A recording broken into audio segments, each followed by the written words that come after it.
வெள்ளக்காரன்தான் படிக்க வைத்தான். வெள்ளக்காரன்தான் உடை உடுத்த கற்றுக் கொடுத்தான். வெள்ளக்காரன்தான் நாகரிகம் கற்றுக் கொடுத்தான். திராவிடியா அடிக்கோடு மிஷினரிகள்.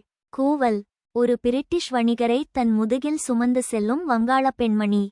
இந்த புகைப்படம் 1903 இல் இந்திய துணைக்கண்டத்தில் பிரிட்டிஷ் காலனி ஆதிக்கம் உச்சத்தில் இருந்தபோது எடுக்கப்பட்டது. இது வெறும் ஒரு படம் மட்டுமல்ல, மேற்கத்திய நாகரிகத்தை புகழ்ந்து பேசுபவர்களின் முகத்தில் அறையும் ஒரு சாட்டையடி இது. வரலாற்று குறிப்புகளில் இன்னும் அழகாகச் சித்தரிக்கப்படும் காலனி ஆதிக்கத்தின் உண்மையான முகம் இதுதான். வெள்ளையினத்தைச் சாராதவர்கள் என்பதாலேயே மனிதர்களை அடிமைப்படுத்துவதும் அவமானப்படுத்துவதும் அவர்களின் கண்ணியத்தைச் சிதைப்பதுமே இது. பிறகு அவர்கள் நம்மிடம் பயங்கரவாதம் பற்றி பேசுகிறார்கள். மேற்கத்திய காலனி ஆதிக்கத்தின் வரலாறு படுகொலைகள், அடிமைத்தனம், கொள்ளை மற்றும் பட்டினிச் சாவுகளால் நிறைந்தது.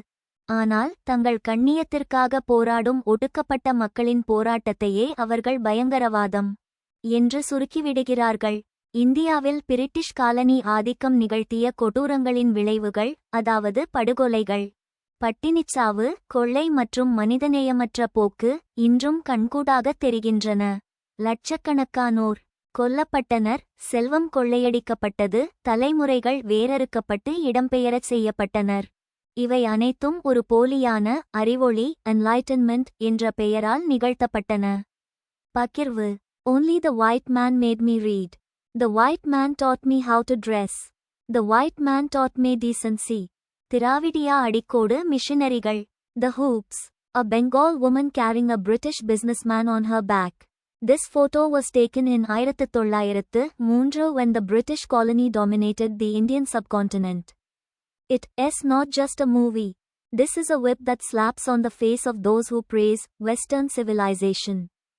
This is the real face of colony dominance that is even more beautifully portrayed in historical notes. This is what slaves, insulting and destroying their dignity because they are not white. And then they talk to us about terrorism. The history of Western colony dominance filled with massacre, slavery, robbery and starving deaths. But the oppressed people fighting for their dignity are shortened to terrorism. The consequences of the British colony-dominated India, i.e. murders, starvation, death, robbery and inhumanitarian trend, are still visible today. Millions of people killed, wealth robbed, generations rooted and relocated. All of these were performed by a fake enlightenment.